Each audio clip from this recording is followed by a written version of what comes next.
We are back on the record. Let me just see if there's other people who need to enter, so we're quiet. Make sure everybody has your phones off. There are people entering. If you have a seat by you, please raise your hand. There's a couple of seats over here, up front, if anybody wants up front. There's hands over here. There's some seating over in the corner. Okay.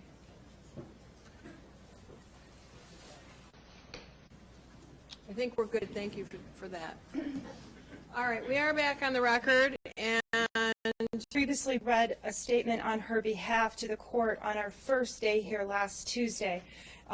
Just to remind the court, Ms. Randall lives out of state. She'd recently had a new baby, and she was also the victim who reported in 2004 to the Meridian Township Police Department. It's my understanding the Meridian Township Police Department flew her here to be here, and she asked if she could briefly speak in her own voice, and I think that that's a reasonable request. of course, and thanks to the Meridian Township Police for doing that, making that availability. All right.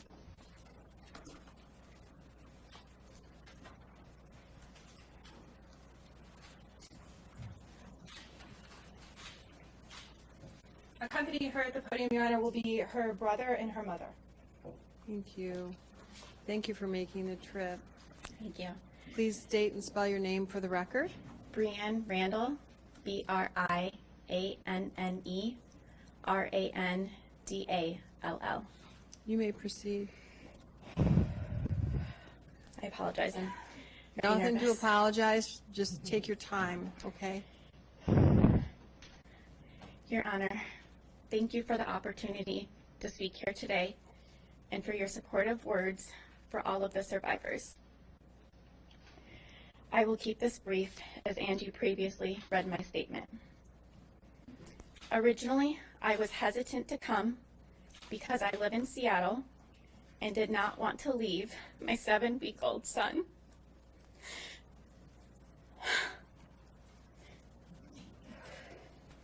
However, after hearing the words of my fellow survivors, I knew I had to come support them. Your Honor, may I now address the defendant? You may.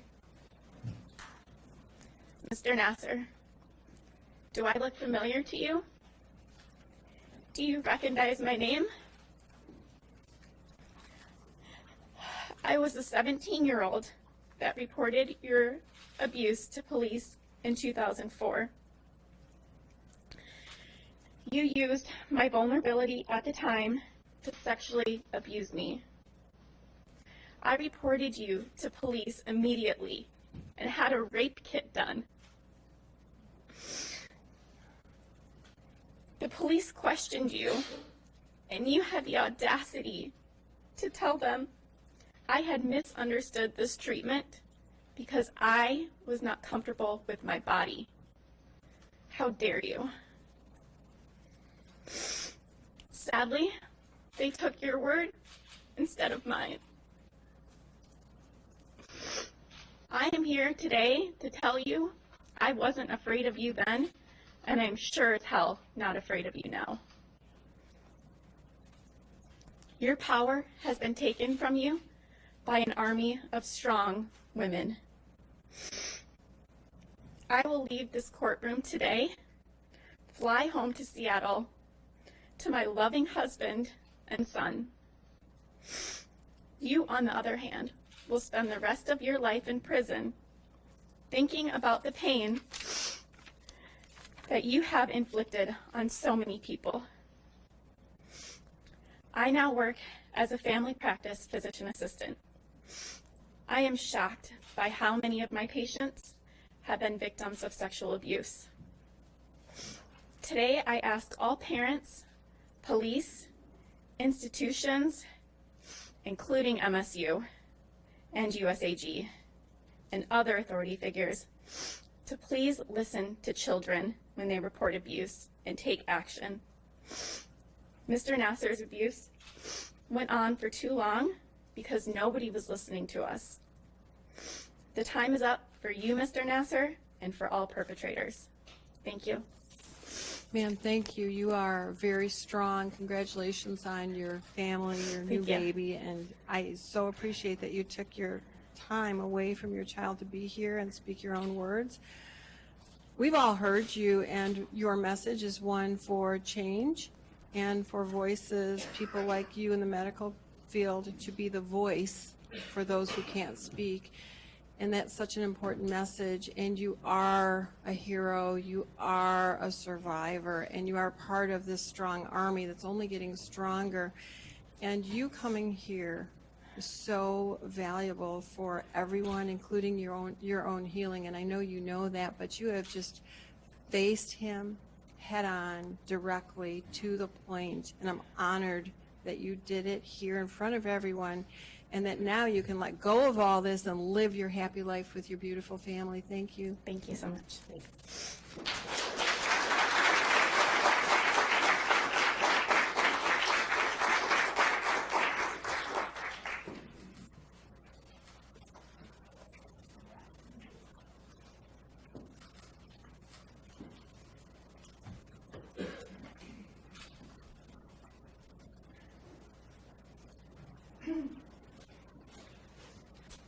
Your Honor, the next survivor you will hear from has agreed to be publicly identified.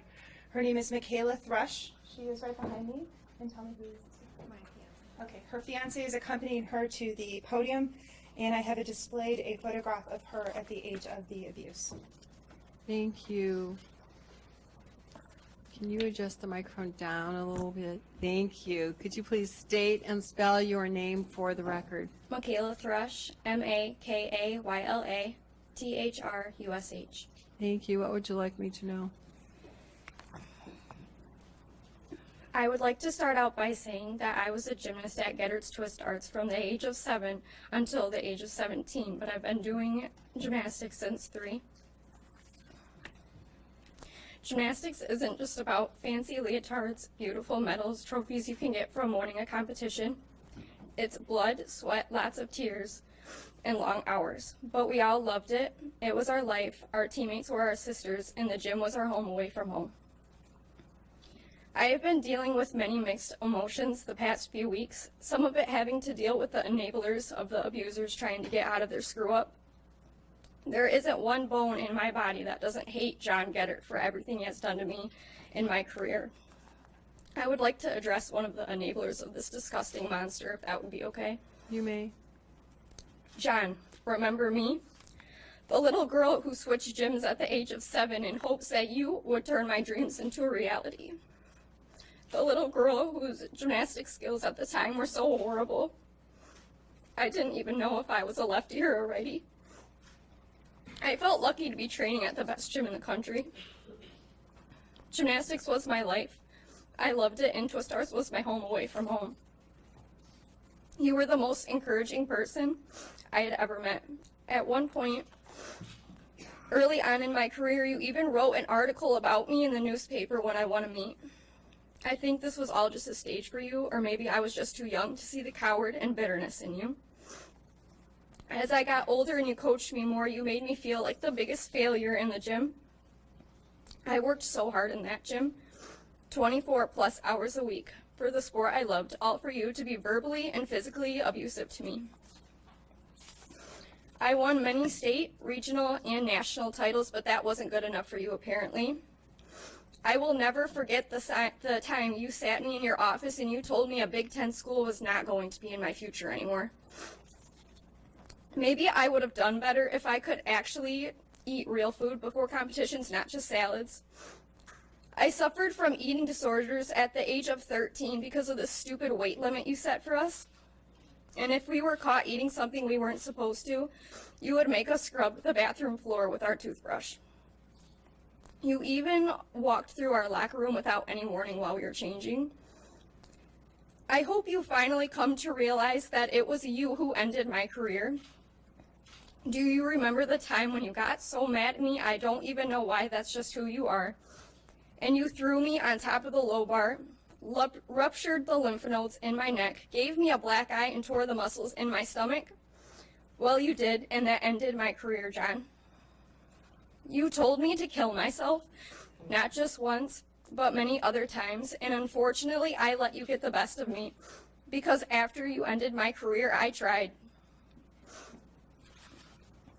John, you never even called me by my first name. As for your assault and battery case in 2013, you should have got jail time. I am sure stuff like this is still going on behind closed doors. You should not be allowed around children.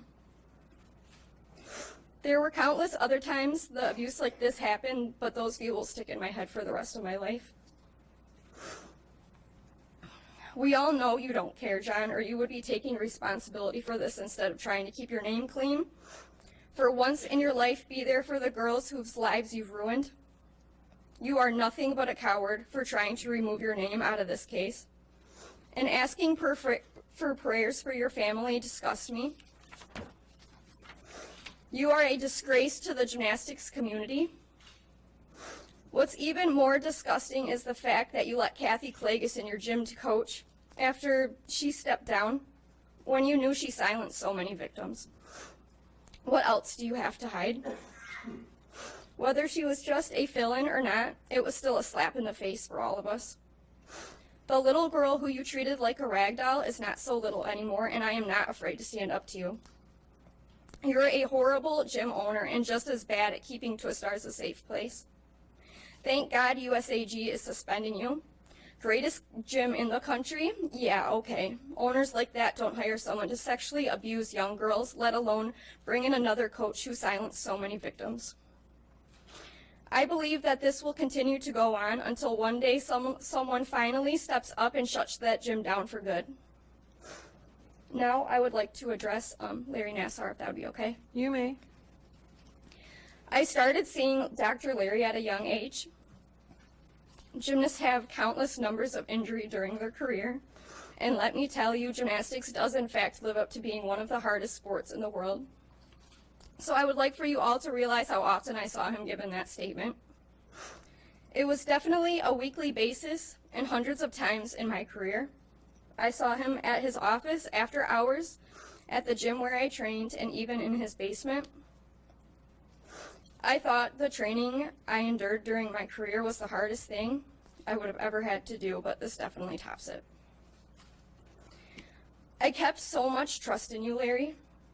You were the nice one in the gym, one of the only ones who would listen when something hurt. I think this was your plan all along. It sickens me that some people are saying that at a young age, when the abuse first started, we were supposed to know what was going on, whether the medical treatments we were receiving were wrong or straight from the book accepted. I wasn't going to question my doctor. Nobody should ever have to question their doctor, especially one who was the doctor for the U.S. Olympic team. Dr. Larry crossed so many boundaries I didn't believe I had at such a young age. You stole every little innocence I had out of me, out of a little girl who simply didn't know what was going on. I saw you almost every Monday night after practice, even if I was the last one on the list. I would wait hours to see you. I was one of many of your close friends. I found it weird that when all of this came out and my lawyer asked for my medical records from the gym, they were mysteriously non-existent. Maybe because there wasn't anything truly wrong with me, you just wanted to please yourself.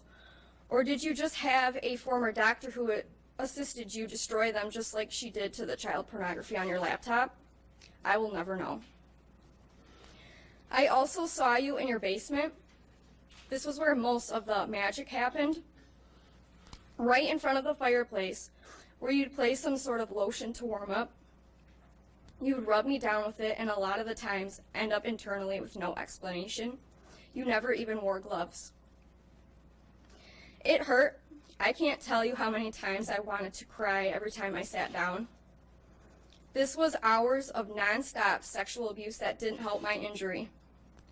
When you asked if I felt any better, I'd only tell you yes so you'd stop because it hurt, not because it helped. So thank you both, John and Larry, for being one of the biggest disappointments in my life and destroying me. I pray that you, Larry, spend the rest of your life behind bars. Thank you. Man, you and your sister survivors are great successes, and the magic is in the power of your voice. Thank you for speaking out and breaking your silence.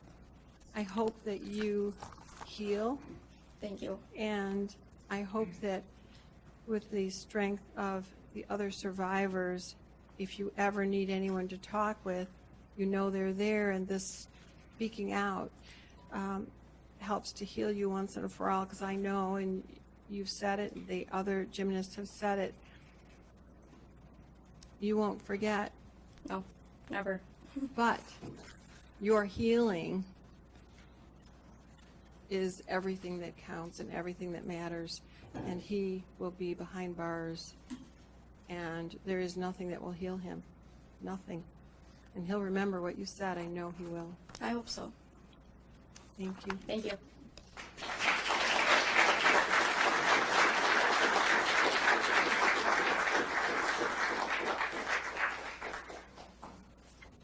Next.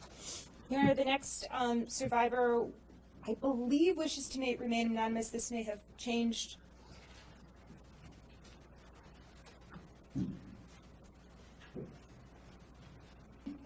Your Honor, the next survivor does wish to be publicly identified. She is 18 years old, and we heard from her mother yesterday anonymously, but it is my pleasure to present to the court Emily Morales, and she has told me that she wishes to stand on her own up here, and she's, I think, very strong.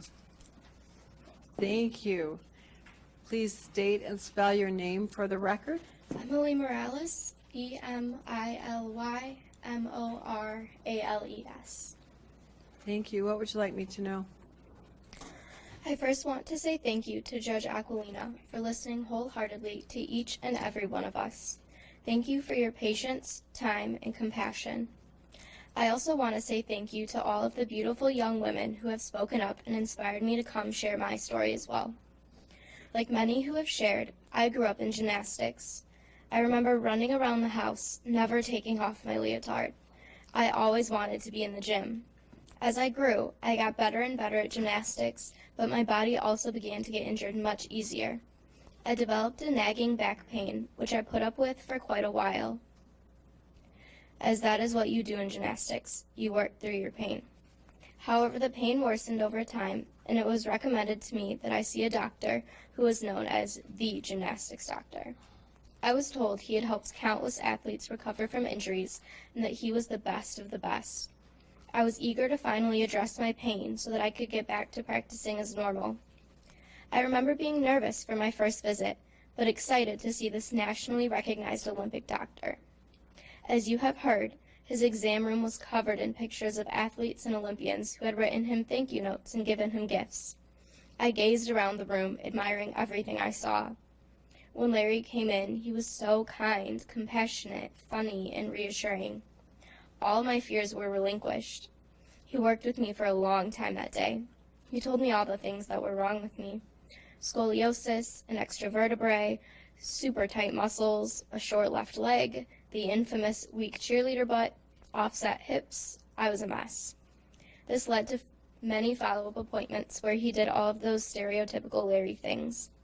He asked about my family, called me nicknames like Kiddo, M, Goofball, My Little Monkey. He made me change into those giant shorts, checked my back, massaged my muscles, reset my hips, and also did treatments that felt very awkward at the time. He would get lubricant and spread it along my legs and exposed butt as I laid face down on the table. He would rub one hand up and down my leg and butt as the other ungloved hand penetrated me, this one without the lubricant. After this went on for a while, he would go on and do the same thing on the other side. I didn't know what he was doing, but for some reason, I felt tense, afraid, and exposed. He told me to relax. This would help me feel better. He talked about how my muscles were so tight and how he had to, quote, really work on me. Afterwards, when he rechecked my back, he slipped his hand under those shorts and penetrated me again as I bent down and stood back up whenever he told me to. I did this over and over, as each time he would ask me if my pain felt better. It did not. but each time he also went in further and harder. So I said my pain was gone because I knew the treatment wasn't helping. It was in fact painful, uncomfortable, and awkward. This happened at almost every appointment. My innocent, naive self had no idea that what he was doing was not medical care. It was sexual abuse. He was abusing his power as a doctor to use my body for his own sexual pleasure. I now understand that to be the truth. Before the trial, I was in denial that what he did had any effect on me. I remember my doctor sitting me down a year ago and asking me if I had been assaulted by Larry. I had no idea what she was talking about. As she explained, I was filled with confusion and uneasiness. He had done it to me. Every time I saw her after that, she asked how I was doing. I told her it had no effect on me. I didn't care. I was fine. My mental problems had nothing to do with Larry. You see, I was struggling and still am with depression and anxiety, but I always blamed myself for that. I thought it was my own imperfections, mistakes, ugliness, and poor social skills that made me so unhappy. At school, I was always on edge. I had horrible stress, and for a while I stopped talking while I was there. I wanted to disappear, and I didn't want any attention. The happy-go-lucky social butterfly was gone. The stress, social anxiety, depression, and hopelessness followed me into high school. Despite counseling and medication, I still had a hard time. This year has been the worst for me. Trying to fight off thoughts of suicide and self-harm has been a reoccurring battle in my head. I thought I must be insane. Something had to be wrong with me. I began to lose hope and think there was no place for me in this world. I was convinced that I was simply bad at being a human being, as I often told myself. On Thursday of last week, I saw my doctor for a follow-up on sleep medication to help me with my nightmares. She told me about the trial and that her own daughters were testifying. I had never read any articles, watched any videos, or asked any questions before that. I did not want to know anything. I was in denial. But when I got home from that appointment, I got on my laptop and watched all 3 days of the trial so far. I stayed up for hours and sat there in shock. What I realized was that I am not an outlier. My story is so similar to many other girls. There were times where I felt like I was listening to myself. I was affected by Larry. He did hurt me, and he hurt hundreds of other young women. He took away my innocence, and that is something I will never be able to get back.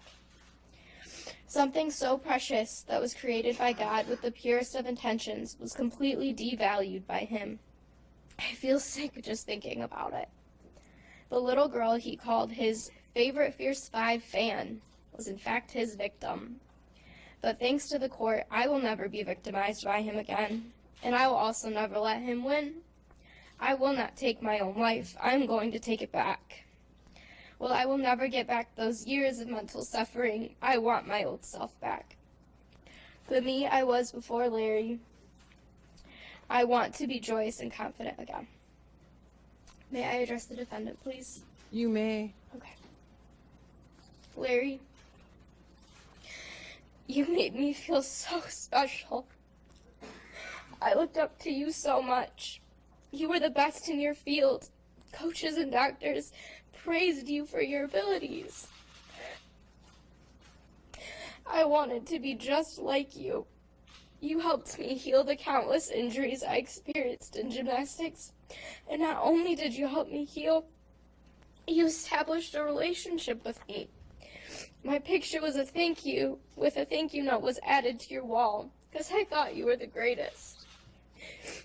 You gave us discounts, special visits, interacted with me on social media, and gave me gifts almost every other visit.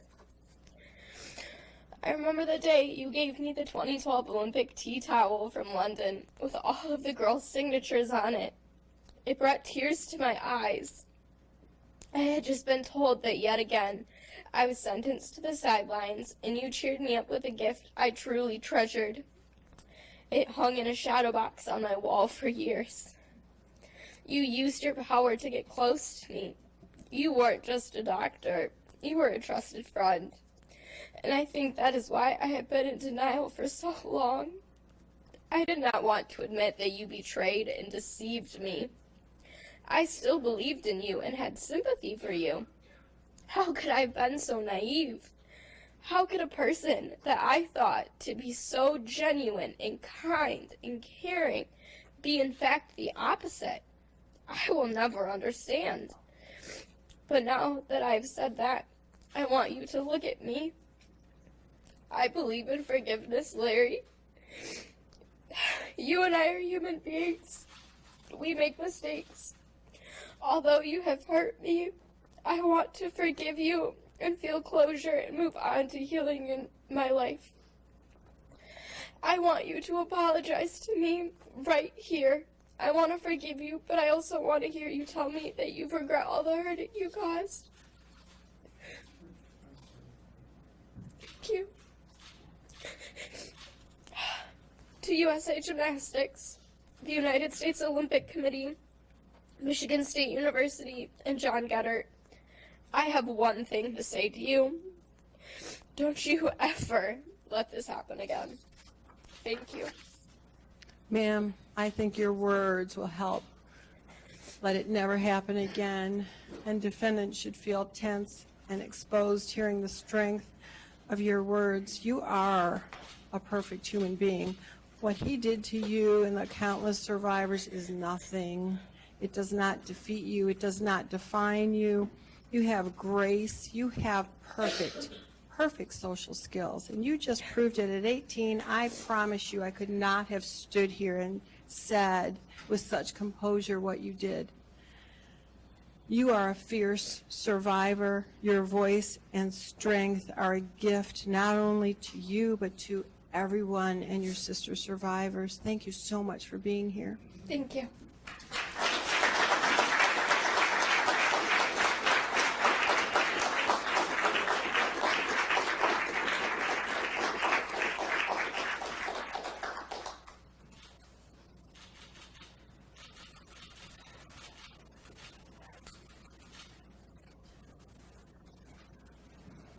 I'm pretty confident the next young woman wants to be publicly identified, right? It's kind of a little bit unorthodox what we're doing here, but I have an idea. So come on up. Okay. This is the mother of the next speaker, Your Honor, and she, I believe both daughters were affected by the defendant. Her daughter that will be speaking would like to be accompanied by her sister, who is also a minor. And I understand the statement may reference the sister, so I thought it best to put the parents' permission to be publicly identified on the record. Thank you. Ma'am, please raise your right hand. Do you swear or affirm the testimony you're about to provide will be the truth, whole truth, and nothing but the truth under penalty of perjury? I do. Thank you. Please state and spell your name for the record. Ruth Schwartz, RUTH, SCHWARTZ. I think that your daughters are the fourth set of sisters I've heard from, if I'm counting that right, of biological sisters. If there's anything you wish to say, let me know. But at this point, the questions I have for you are, you've talked about the statement, and it will include your minor daughter as well, is that correct? Yes, it is. And you've talked about that with both of your daughters? Yes. And no one's forced, threatened, or coerced you to allow them to speak, especially your minor one? That's correct. No one's promised you anything or paid anything for this? That's correct. And you think it's in your minor child's best interest that she be allowed to accompany her sister and be referenced and speak if she wishes? Absolutely. Thank you. Let's proceed with them. Your Honor, you will next hear from survivor Abigail Muley.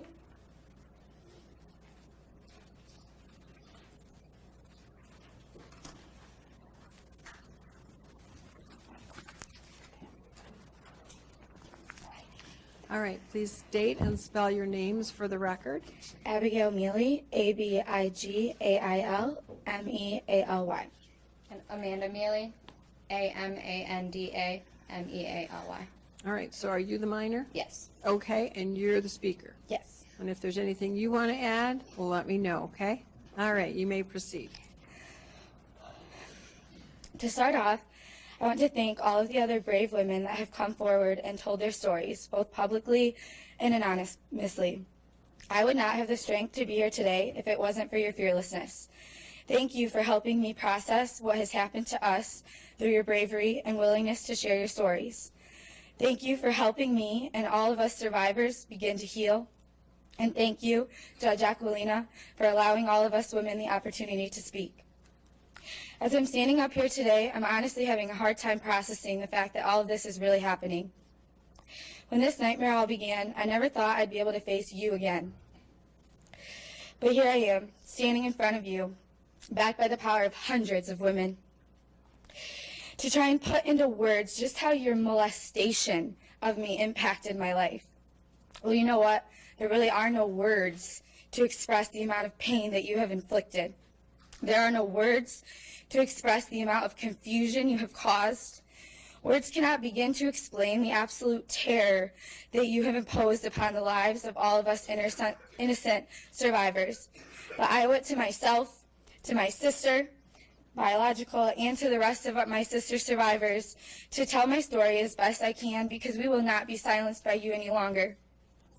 I was a gymnast at Twistars from age 3 to 15, and then I continued with high school sports. I broke my foot when I was 11 years old, and I had to wear a boot. It caused me to walk with my legs at 2 different heights, which for a girl about to go through puberty and participating in a sport that tortured her body to begin with was bound to lead to problems.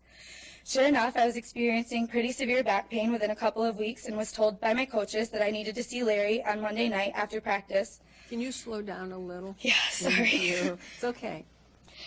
I remember being excited that I was going to get to see you.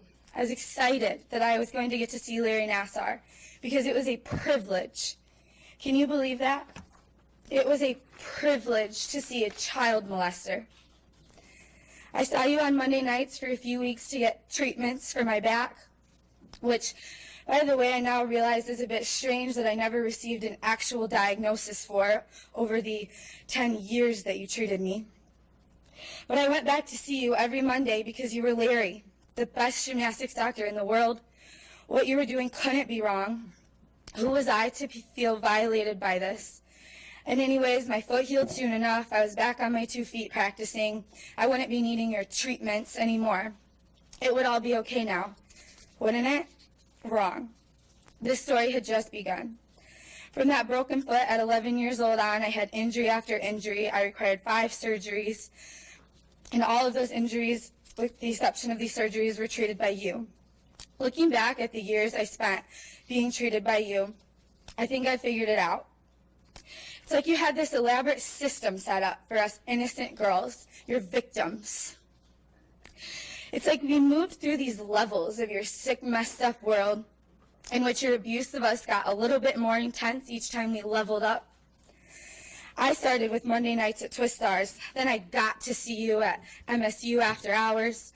Finally, I got to be treated at Holt High School football games because I was a student there. And even better, next I could be seen in the Holt training room on a regular basis. And at last, the final level of your horrible pyramid of lies, I got to lay on a table in your basement next to your lit fireplace and your children's toys surrounding me while you treated me for my back problems. And through these levels, not only did the locations of our treatments get more intimate, but our topics of conversation did as well. As I confided in you about friendships and family struggles, boy drama, the latest fashion trends. I was only 11 years old when this all started. I didn't know that doctors weren't supposed to be doing these things to girls alone and unsupervised. I knew it felt strange, but you were Larry Nassar. I was supposed to feel privileged to be treated by you. This has to be okay. This is okay. I am okay. This is the phrase that I trained myself to repeat all those nights in high school when I woke up in a cold sweat, heart racing, and about to vomit because I'd had a nightmare about one of our treatments. This is the phrase that I've trained myself to repeat when I'm out with my friends up at CMU nowadays and someone bumps into me and it strikes the wrong nerve, causing me to flash back to some time I was laying on your exam table. This is the phrase that I've trained myself to say for all those times when you've made my life so hard that for just a second I wonder what it might be like to end it. But as I stand up here in front of you today, I'm ready to amend this phrase that I've trained myself to use. To the 11-year-old girl who said that this has to be okay, no, this should not have been okay.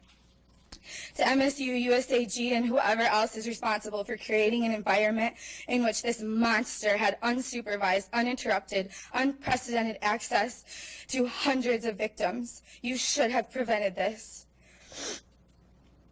It should have never been a privilege to see a child molester. This is not okay. And finally, while I might not be 100% okay right now, I and all of us survivors will be okay. In fact, we will be more than okay. We will be wonderful, and we will do great things. We will love, and we will laugh, and we will succeed despite what you have done to us, Larry Nassar. Before I go, I'd like to address you one more time, Larry. Look what you've done. You have taken the innocence of so many girls, and you have taken it from us so many times that as I stand here with my rock, my best friend in the entire world, my 17-year-old sister, she felt that because you only touched her once, that her pain is not as monumental as the rest of ours. How messed up is that? The fact that she feels her voice doesn't matter, when we all know that it does. One time is far too many. I trusted you, perhaps more than anyone else in my life. I volunteered with you in your Autism Foundation. I worked with you as a student trainer at Holt High School. I worked with you and other students on the Stop the Switch movement. But now, because of the bravery of the women that have refused to be silenced for the past who knows how many years, I can finally see past your brainwashing. You are an abuser of the absolute worst kind, but you will pay for what you have done, and you will have the rest of your life to rot in prison and think about the hundreds of lives you tried to ruin. But remember this, Larry, you have tried and you have failed. You did not ruin our lives. You have stolen a chapter out of our stories, and we will never get that back. But us survivors will only be stronger because of it. And we will not stop until no child ever finds themselves living under the lie that it is a privilege to be treated by a monstrous criminal such as yourself. Thank you, Your Honor. Thank you. Did you wish to say anything? All right, well, let me just tell you that it is a privilege to have you and your sister speak out. You are both strong survivors. You're better than okay. You are outstanding. You are amazingly strong, and your voice matters.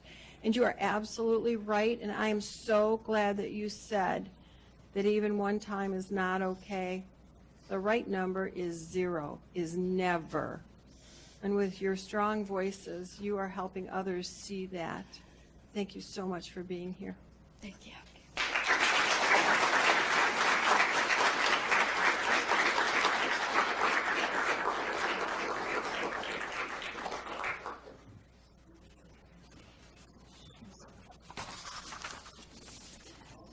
Your Honor, the next survivor, I believe, does wish to be publicly identified. I do want to confirm that, though. Your Honor, this is Ashley Brenner. She is accompanied at the podium by her mother and also a prior survivor that you heard from, Jillian Swinehart. And I will...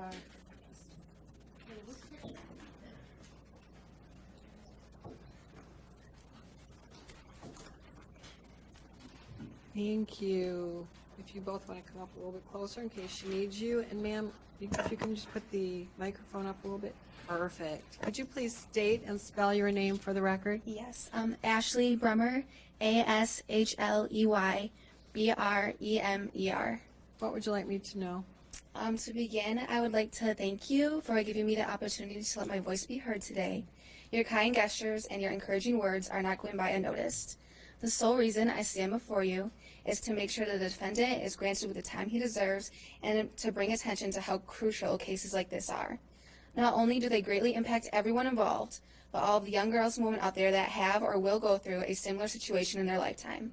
They need to know that no matter what, their voice matters and their voice can make a difference. Can you slow down a little bit? I know Yes. you're a little nervous.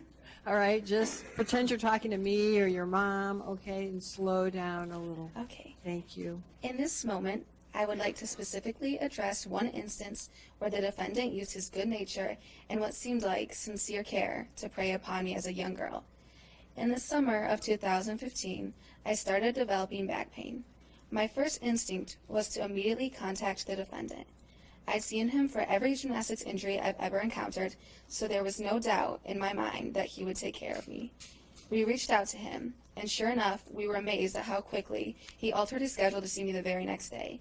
My parents both had work, but the defendant assured them that he would drive me to his office at MSU Sports Medicine, check me in, and determine what the problem was. He was a well-known family friend, community member, and gymnastics doctor to many, so my parents rightfully agreed. Upon entering the car when he arrived at my house, he greeted me with a stack of papers. My excitement arose as I realized that it was multiple pages filled with information about my lifelong dream, a modeling career. How thoughtful, I remember thinking. However, I did not understand that he was only acting as my friend to gain my trust. I did not understand that he was using my weakness for something I was so excited about against me. Most importantly, I did not understand that he had a different idea in mind for what this appointment was going to consist of. I vaguely remember reaching the office and being told that it would waste too much time checking in at the front desk, so we were just going to sneak in the back door. I contemplated this for a moment, but came to the conclusion that he was simply just trying to give me maximum healing time. Multiple MSU Sports Medicine employees greeted us with a smile or a wave as we entered the hallway from the back door of the office. I'm dumbfounded that not one of those employees were alarmed at the sight of an older male taking a young, clueless 14-year-old through a strictly employee-only entrance with no parents present. He quickly led me to his room and shut the door behind us. So here I am, alone, in a closed-off room with a male doctor that is at least 35 years older than me, and not one of those employees even cared to question it. Here is where the defendant performed his so-called medical procedure. I remember wearing nothing but a leotard as the defendant told me I would need minimal clothing on. I remember thanking God when the appointment was finally over. On the way back, he played all my favorite songs and offered me licorice so I wouldn't second guess what he had just done to me.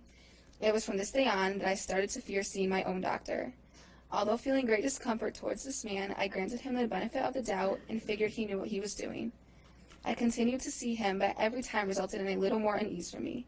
It got to the point where I would rather come home from practice in tears than have to face another distressing appointment associated with back pain and the defendant again. My mom would encourage me to text the defendant to fix me, but deep down I knew I couldn't. I quickly dismissed the idea and told her I was fine. To this day, I do not follow up on anything that has to do with my scoliosis, just because I do not want to be associated with those memories or new treatments for it in any way. May I address the defendant, Your Honor? You may. I will not call you Larry. I will not call you Mr. Nassar. And I certainly won't call you a doctor, because a real doctor is a hero, not a wretched pedophile.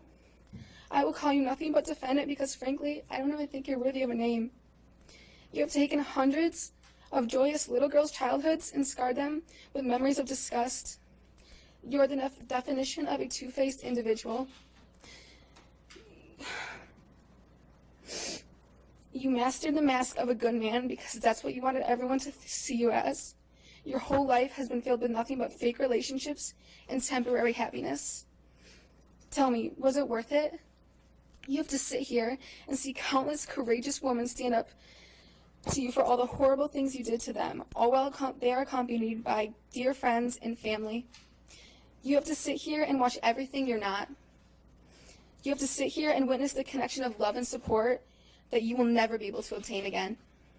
You've hurt plenty of young girls, but do you realize that while doing so, you hurt your own family? You damaged them so bad that they, the only people who would ever stuck by your side, left you. I go to school with one of your daughters, and let me tell you that the first thought that comes to my mind every time she walks into my classroom is the unfortunate, pitiful image you bestowed upon yourself. You didn't just betray us. You betrayed your loving wife and your wonderful kids. They needed you, but I guess you needed yourself more. Now, I would like to share a Bible verse that I feel represents this situation. Genesis 8:11. But God remembered Noah and all the wild animals and the livestock that were with him in the ark, and he sent a wind over the earth, and the waters receded. As a Christian, I believe everyone serves a purpose on this earth. I think the defendant's purpose was to draw attention to child predators, so we could start the fight to stop them. I see all these beautiful, brave survivors as the wind he sent in to shut down the bad guys. This is the start of a battle that needed to be fought long ago, but I know in my heart that God was simply waiting for the strongest woman to fight it for him. That's all I have to say. Thank you. Ma'am, your purpose is to keep talking, to be the leadership in your sister survivor army. I will remember you and your voice and what you are asking. Your voice is going to help heal not only yourself, but so many countless others you're part of, sending that rippling effect to the world that we will not stand for child predators, especially in the medical. Talking about that, your voice has been heard. You are beautiful and strong, and you will attain so much in your life. You have such composure. You have a gift. You know that in your heart, and I look forward to seeing you on the cover of those magazines. Thank you. Thank you.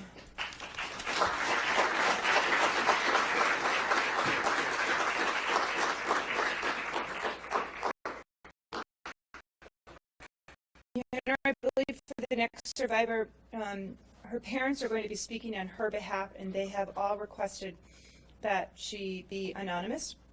So I'd ask that the media turn off recording, dissemination, live stream.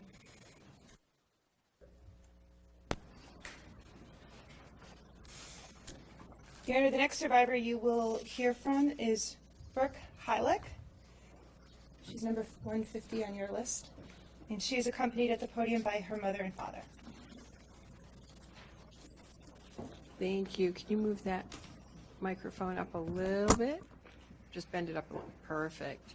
Thank you. Thank you for being here. Could you please state and spell your name for the record? Brooke Heileck, Brooke, Hylek. Okay. You're a little soft-spoken. Say your name again. Brooke Heileck. Let me just turn the volume up a moment.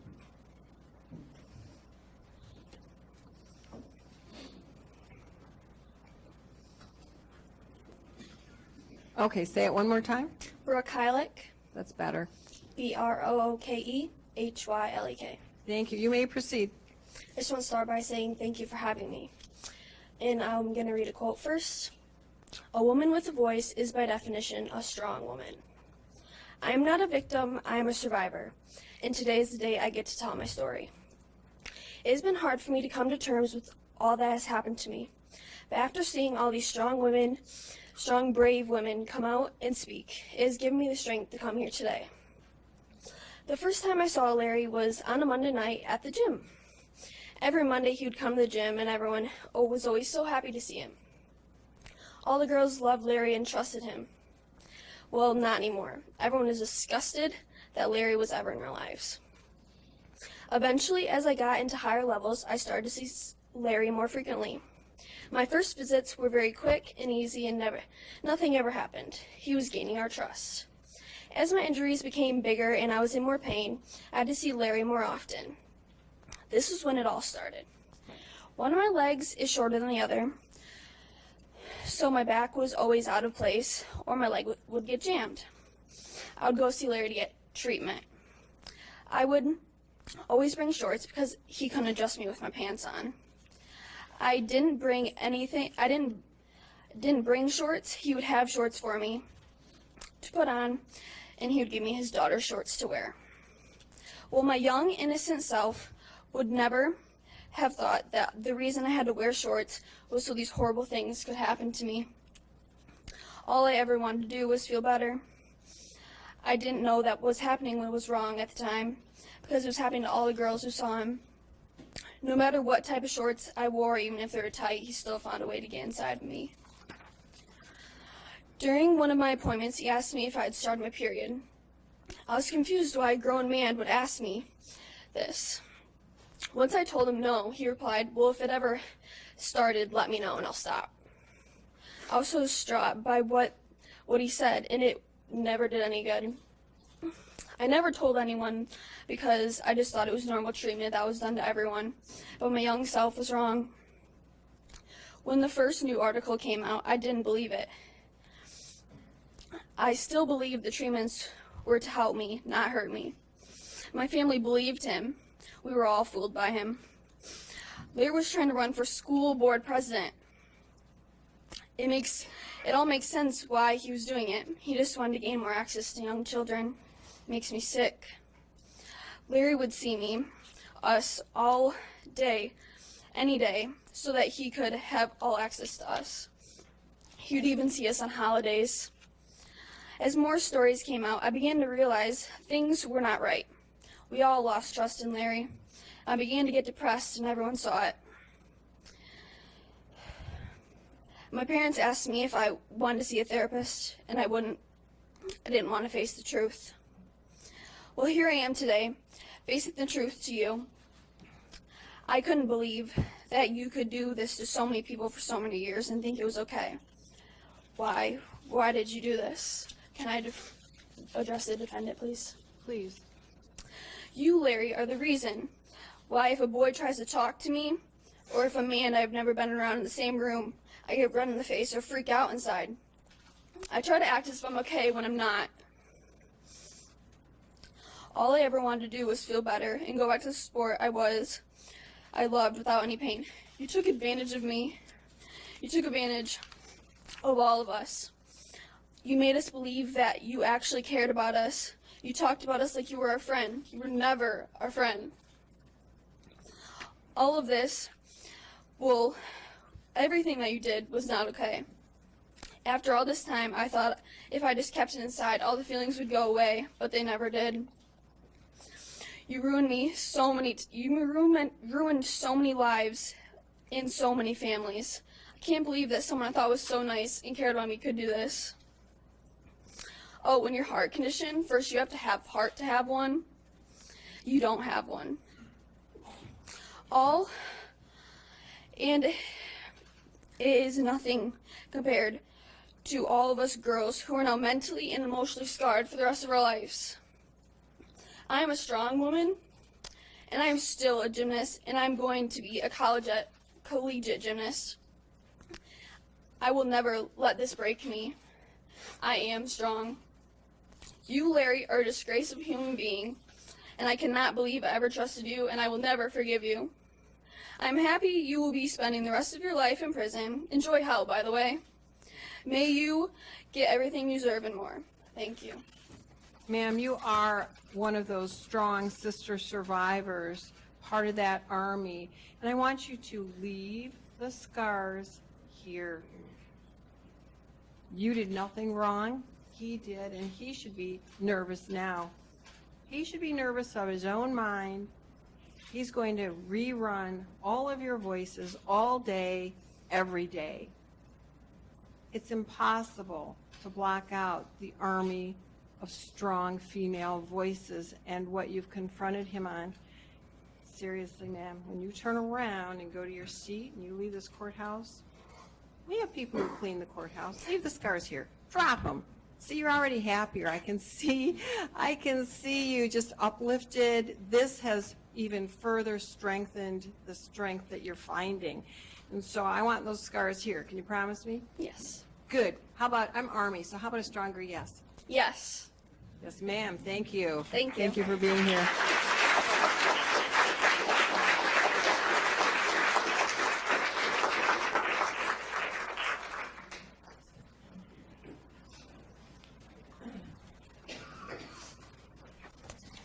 Your Honor, the next survivor you will hear from is Abigail Bergeron.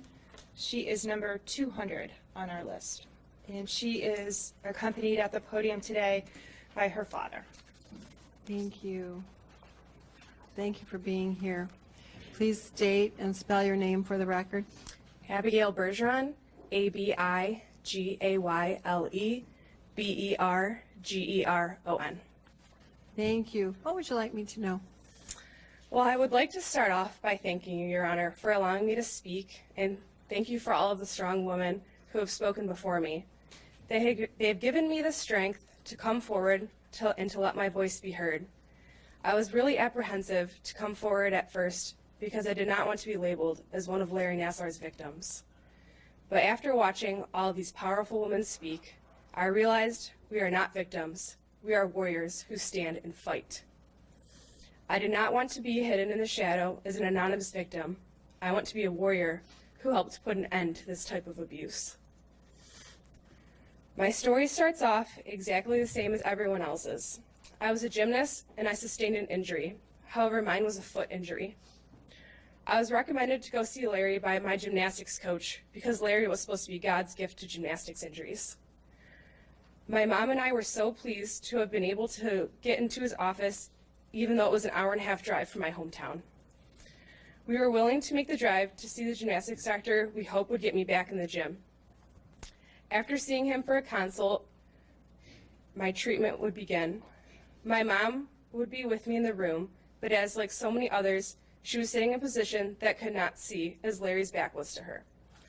During these treatments, he would slip his fingers into my vagina. As my tiny 12-year-old body would tighten up, he would just tell me to relax while closing his eyes. He was getting pleasure from this. At my age, I was unaware that's what he was doing. I was young and innocent, and I had always been told you can trust doctors because they had taken an oath to do no harm. However, Larry did harm to me and many more innocent young girls. I remember a time when my dad came to one of these treatments. My dad was a detective and is a retired police officer. My dad asked many questions, and after the treatment was over, my father still thought something was sketchy. But my mom would always say things like, he's supposed to be the best, and my dad would say things like, something's not quite right, or I still don't trust his technique, it's just my cop instinct. And my dad was right the entire time. My parents are also having to deal with feelings that they didn't do their job to protect me. They feel shame that they were in the room sitting there as my protector. Yeah, I was being violated.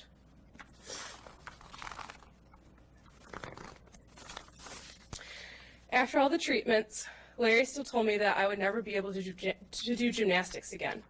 I had to quit gymnastics, the sport that was my true love. I was devastated, as were my parents, to have to break up with something I cared so much about. It's terrible what he did to me and to everyone else, but I'm so grateful to have such a strong team of women behind me who went through the exact same thing, and to have the constant support and love of my parents. I was a victim of Larry Nassar, but I will not let that define me. I am strong. I will go on and live the life I plan to live. We can all take our lives back, knowing that you, Larry, will never be able to put your hands on an innocent young girl again. Thank you, Your Honor, for allowing me to speak again. Thank you. No one should feel shame, and I'm sure that as bad as you feel, your father being in law enforcement feels worse. I can see it on his face, but it's not his fault either. It's not your mother's fault. The shame lies solely with defendant, and you just drop it all right here. You are warriors who stand and fight. And let me just tell you that you and the rest of your sister warriors have some of the strongest DNA. It's made of superwoman steel, and your voice carries on to so many other women and victims who need that kind of strength. So your survivorship, everybody being the survivor now, sends a message of strength to, and you know this, I know you know it, I know your dad's told you this, so many who can't come forward, who never report, they never find the strength. The numbers are astonishing. So you're that role model, and what you've said is echoed by a lot of people who can't come here and actually speak. So I thank you for your strength and your family's strength. Thank you.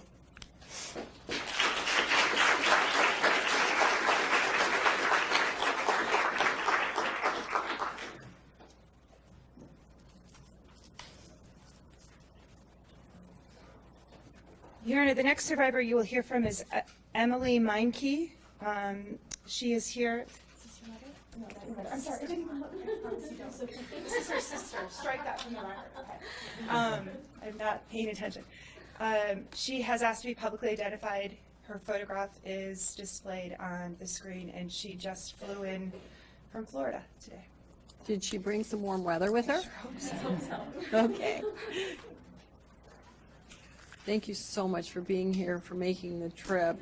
It's usually Michiganders going to Florida, so I The plane was appreciate. pretty empty this morning. Yes, I bet.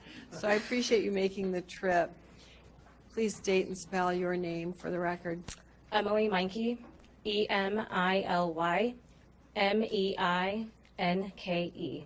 What would you like me to know? First and foremost, I want to thank you, Honorable Judge Aquilina, for the opportunity to read my statement in your courtroom today. For the last 25 years of my life, a quarter of a century, I've struggled to cope with this piece of my past. I've buried the emotions deep inside in hopes that eventually it would all just go away. I was not a collegiate athlete or an Olympian, nor have I ever had the chance to represent my country in any sport. I am simply a woman whose journey started with my love for the sport of gymnastics.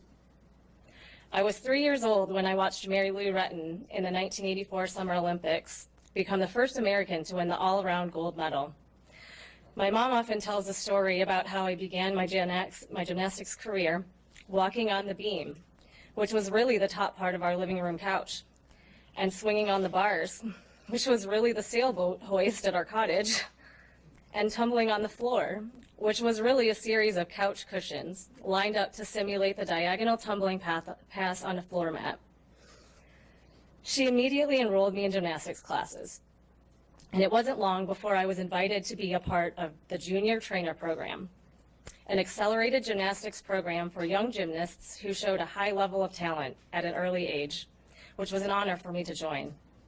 Throughout my elementary school years as a young child, I was already practicing 4 days a week after school and moving up quickly through the competition levels with Great Lakes Gymnastics Club. I loved everything about the sport. The feeling of flying through the air, the discipline involved with practicing the same routine over and over again, always looking to improve upon the last, and the camaraderie with my teammates.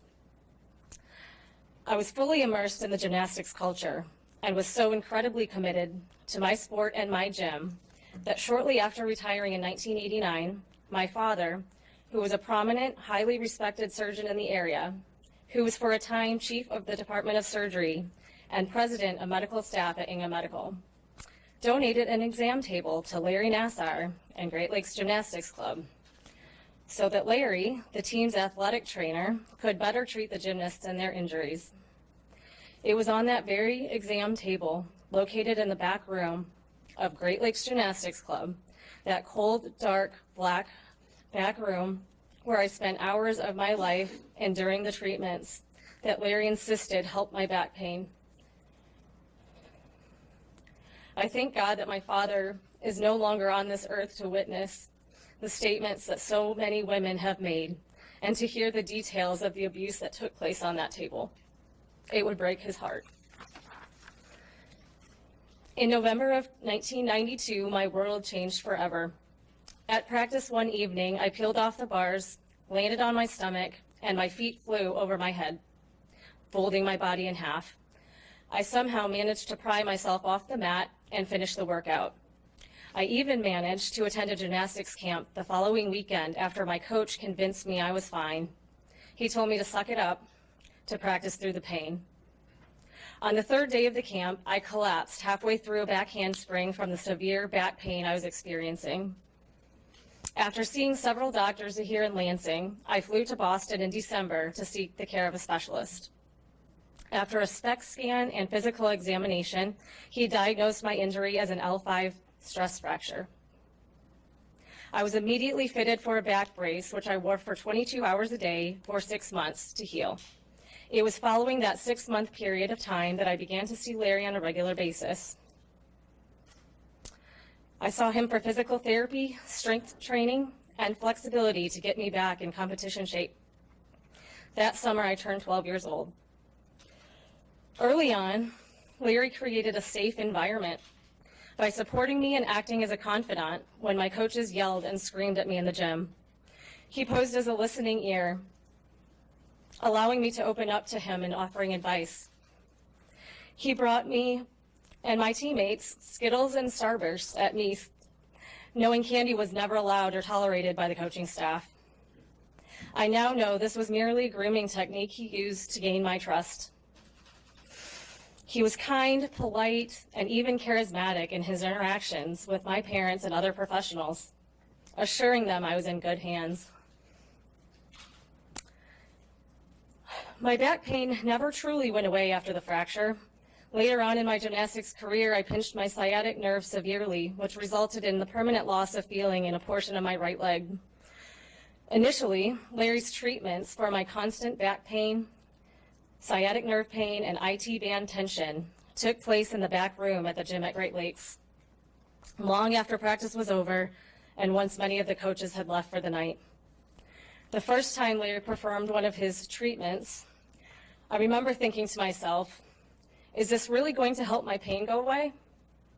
My initial gut reaction was to question the technique.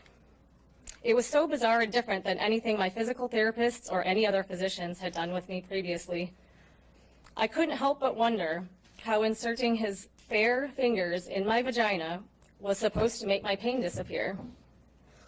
Since I hadn't even had my period yet, I assumed it was my vagina, but I really didn't know for sure. I didn't say anything to anyone, of course. He was a medical professional, and I had no reason not to trust him. After all, he had created a facade of trust and compassion, and I was desperate for someone to take away my pain.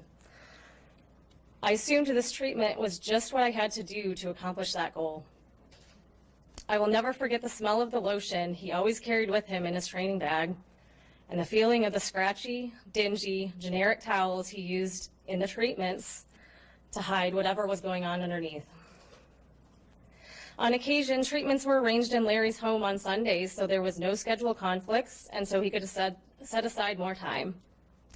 I remember one time in particular, laying on the table in his living room when he excused himself in the middle of our session to change into looser fitting clothing. I can only imagine what he was doing in the other room before he came back to resume where he left off. The treatments continued in the training room at Jensen Fieldhouse after practice when we trained there after leaving Great Lakes before Twistars was up and running. The treatments took place at Twistars, although thankfully my gymnastics career ended shortly after moving to Twistars. I'm certain there would have been many more treatments the longer I stayed in the sport. Finally, the treatments took place at MSU Sports Medicine Clinic. The last treatment I recall occurred my sophomore year in college. At the time, I was in so much pain every day, I didn't want to get out of bed. Since Larry knew my entire medical history, I naturally called and made an appointment to see him in the clinic. That day, I went to the MSU Sports Medicine Clinic and was accompanied by my boyfriend at the time, who happened to be a police officer. He joined me in the room as he was concerned about my pain and really wanted to understand the diagnosis and the treatment.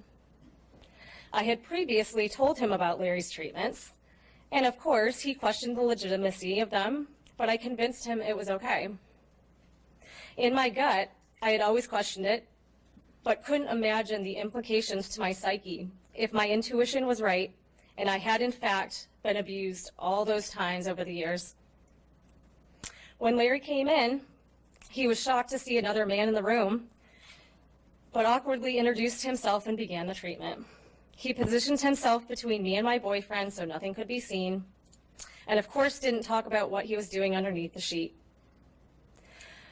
My boyfriend still wasn't convinced, but again, Larry was a physician and the medical coordinator for USA Gymnastics at the time, so the treatment must be legitimate, right? My mother and father were never informed about the treatments and were never present when they occurred.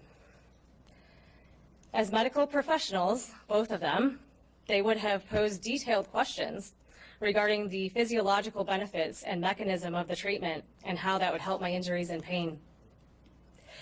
At the very least, they would have made damn sure that proper procedures were followed. At a minimum, that gloves were used when penetrating my vagina, if that component was in fact warranted. So how did these experiences affect my life? Following the abuse by Larry, I went through a string of abusive relationships. Men taking advantage of me and abusing me in every way possible, sexually, physically, and emotionally.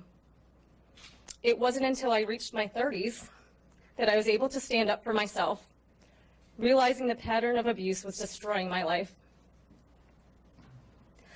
I battle anorexia and bulimia as I struggle with body image and self-confidence, always striving to achieve perfection, which is, of course, unattainable. Intimacy continues to be a challenge in my marriage. For years, I felt so incredibly alone and confused. I still feel stupid for not immediately recognizing that what he was doing was wrong, but then again, I was merely a child. How was I supposed to know any different? I often wondered if any of my teammates experienced the same treatments, but I was too ashamed to talk about it. Instead, I suffered in silence. I carry with me an enormous amount of guilt every single day of my life, thinking to myself that if I had only spoken up and asked a question or said something to my parents at the time, so many of these beautiful souls who have spoken in this very room over the past week would not have been subjected to this pain through Larry's abuse of their bodies. To this day, I constantly question my judgment and second guess even the most basic life decisions. I've spent the majority of my life pushing these memories and recollections deep down as far away as possible. I've packaged my emotions in a tightly closed box that I attempted to store on a high shelf where it's hard to reach, in hopes it would one day be forgotten. We all know that's not how this works. For years, I convinced myself that I was going to be okay, that if I just continued to ignore that voice inside of me, questioning the events surrounding my medical care, and simply concentrate on where my life was headed, all the wonderful people I have in my life every day, and growing professionally, I would be able to escape the vulnerability that comes with getting answers to the questions surrounding my past. I employed the philosophy, fake it till you make it. And I never spoke of this to anyone until this story came to the forefront. And I read that first article published in the Indy Star, the only exception being my boyfriend who came with me to my last appointment at MSU Sports Medicine Clinic. Not my parents, not my teammates, not my coaches, not my friends. The shame, guilt, and embarrassment were too much to handle as a teenager and a young adult woman trying to desperately find normalcy in my world. The day I read that article in the Indy Star, September 2016, my greatest fear came true. I knew that box containing all the emotions and memories I worked so hard to bury would be coming out and would begin to invade my conscious thoughts. Sure enough, the flood of emotions came back with a vengeance, and I knew the reality of my past would be something I would have to deal with once again. I tried for a short period of time to convince myself that maybe, just maybe, Larry would be able to prove the treatment was legitimate, and hoped there would be a physician who would come forward and explain how this treatment is and was appropriate for my injuries. I prayed that would happen so I wouldn't have to come to terms that I too was a victim of sexual assault by the doctor whom I trusted with my life and my body all those years. Unfortunately, that day never came. The last year and 4 months has brought me a constant stream of anxiety, confusion, anger, and resentment. It's only been in the last year that I confided in my mother and my husband. They both encouraged me to come forward only if I felt comfortable and pledged their unconditional support. I now know that the only way to move forward is to confront these demons that have had a hold on me for so long, and to show that I'm no longer afraid to be vulnerable once again, and to know that this time I will not be violated. It is only now that I am strong enough to share my story without fear of judgment. I am here today sharing this with all of you, knowing that this is only the first step in a very long journey to come in my healing process. I am also here on behalf of all the other women out there who have shared similar experiences but aren't ready to come forward.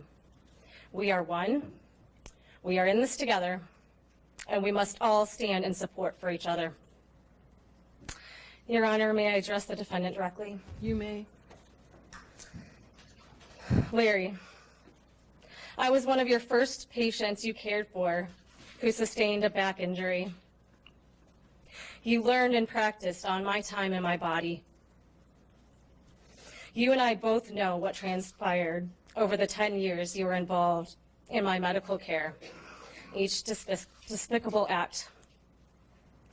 I am outraged that you used your profession and your status to systematically take advantage of me and the many, many young girls year after year.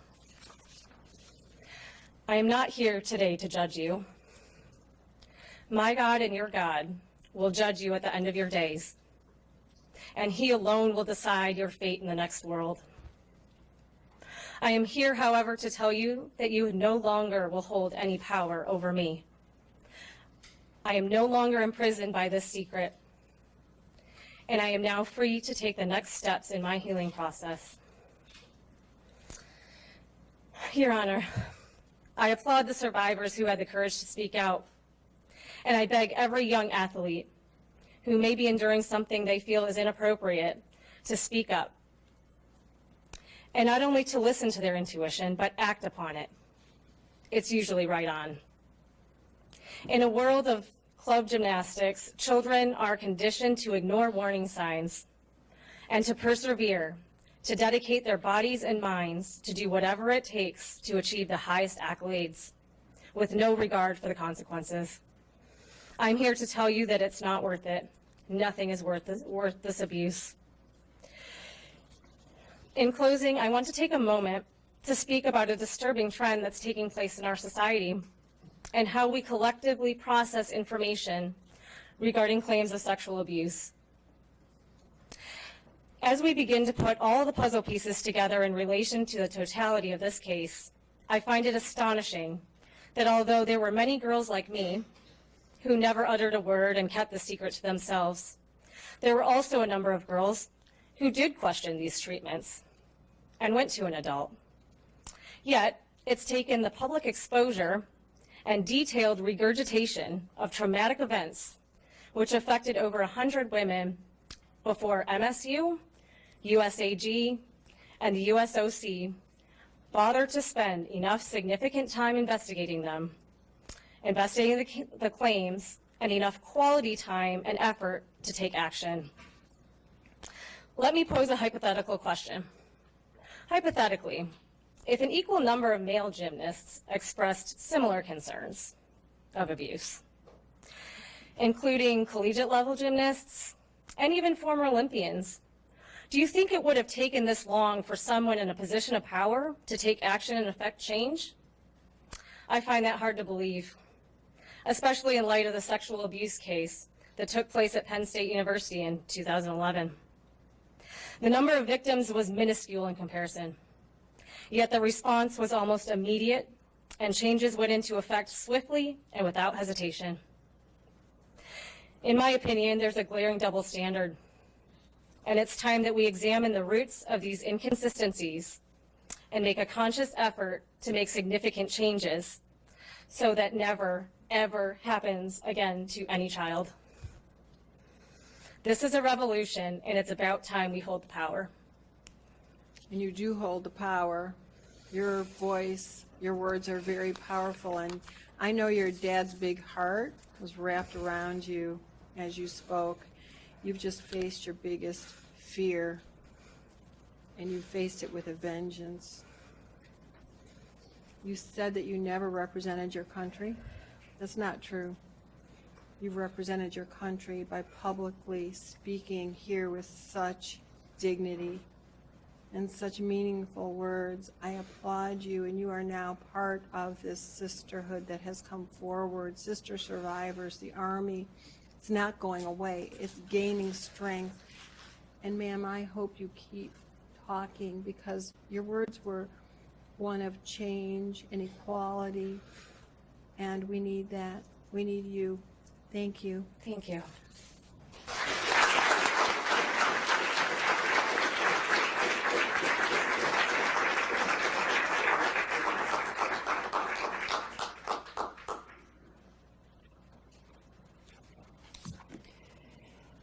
Your Honor, I believe the next survivor you will hear from, the statement will be delivered by her parents, who I understand do wish to be publicly identified, but I'd like to confirm with them before I.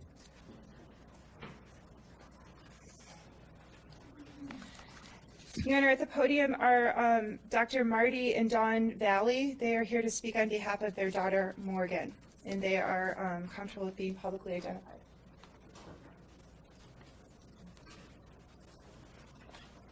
Please approach, and I need each of you to state and spell your name for the record. I'm Dawn Valley, DAWN-VALLEY. Marty Valley, MARTY-VALLEY. Thank you both for being here, and your daughter's name is Morgan? Correct. Morgan. Correct. And who's going to be speaking? I'll start. Okay, and you can add in as you need to, sir. Okay. This is a letter that Morgan wanted to write and tell her story, and we're just reading it for her. Thank you. I am a former victim of Larry Nassar, now survivor. I was not a gymnast at the time of my assaults, though I was a gymnast for years prior. I was 15, turning 16 when he assaulted me. I'm now 20 years old. And according to MSU, he was under investigation during the time he assaulted me. There was not a nurse present in the room. I was not informed that he was even under investigation. I was just starting my sophomore year of high school, and I was on the varsity volleyball team. I started to suffer severe back pain, made it very hard for me to play the sport that I loved. My younger sister went to Twistars in the past, and Dr. Nassar had helped her with some medical problems that she had from gymnastics. My mom made me an appointment with Dr. Nassar the moment he assaulted me. I was laying on one of the tables in his room, wearing nothing but a towel over my back. He started on the outside of my body, massaging my hips, and pretending like he was moving my pelvis. What happened next, I will never forget. He pushed his fingers inside me without gloves, lubrication, without informing me or my mom about what he was going to do. The instant that it happened, I looked quickly at my mom. My face was burning up. It felt so hot, and there were tears forming in my eyes. But my mom reassuredly smiled back at me, which to me was an indication that what he was doing and what was happening to me was okay. If my mom didn't say anything about it, then why would I say anything? After these appointments happened, a couple more times, I stopped coming to see him. Volleyball season was over, and I got distracted by other things in life. But that summer, I became severely depressed and suicidal. A psychiatrist suggested I become a patient at a mental hospital. I've always been a shy and quiet girl, but quietness had turned into insecurity, panic, and anxiety. And I was diagnosed with anxiety, depression, and panic disorders. No one was exactly sure why. Years later, after fighting hard and overcoming lots of battles, the first story came out about what had happened to Rachel. And as I was reading it, it sounded so familiar. When I was able to read the story to my mom, she was in disbelief, and I was too. How could such a kind and funny man do this? After we talked through Rachel's story, I said to her, "You know, that happened to me too, right?" And to my surprise, my mom had no idea. This whole time, I had no idea that my mom didn't know. And the whole time, I had not been able to stand up for myself. I've been suffering when I shouldn't have been. This so-called doctor took advantage of me and who I was. He took advantage of my pain and my innocence. He deserves a maximum sentence. He deserves to be locked in a cell without any cellmates, without any human contact for the rest of his life. I'm continually reminded that God will forgive us, always. But that doesn't mean that we don't suffer the earthly consequences. If Larry is truly a follower of Christ, as he says, and has repented, he knows as I do that he is forgiven, but he still has these consequences. The first woman to come forward and make a claim about Dr. Nassar was in 1997, and that's the year that I was born. So for my entire life, he's been abusing girls, and I was unfortunate enough to add to his body count. but no one stopped him. I know that God uses the worst situations and can turn them for good, as he will do here. We are survivors. We are here to make sure this will never happen again. We are here to make change, and we are here to be remembered, as we will be. And I will remember her words. Dad, did you wish to say something? I know we're not the only parents that feel this way. We're overcome by anger and guilt for not protecting our beautiful, precious daughters. And as difficult as it is for us as parents, we know it is nothing compared to what these young women are going through. And we're so grateful for them to take the stand and let their voices be heard.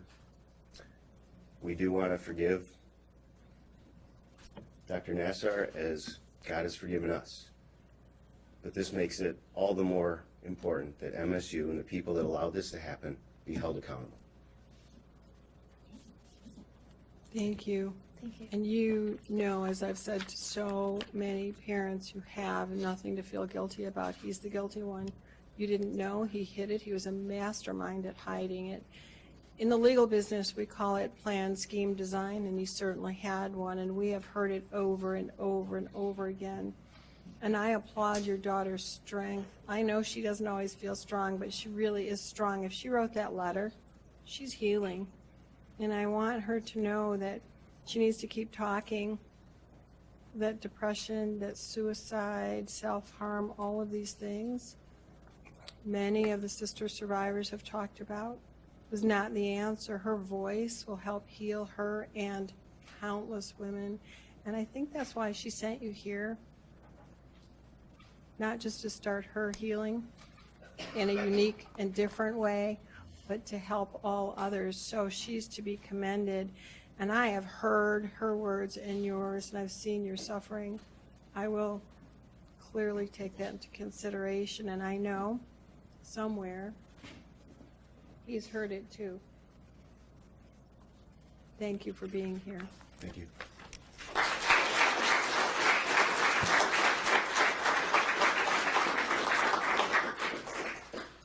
We're going to take 15 minutes. We'll see you at 3 o'clock. All rise. The next survivor you will hear from has agreed to be publicly identified.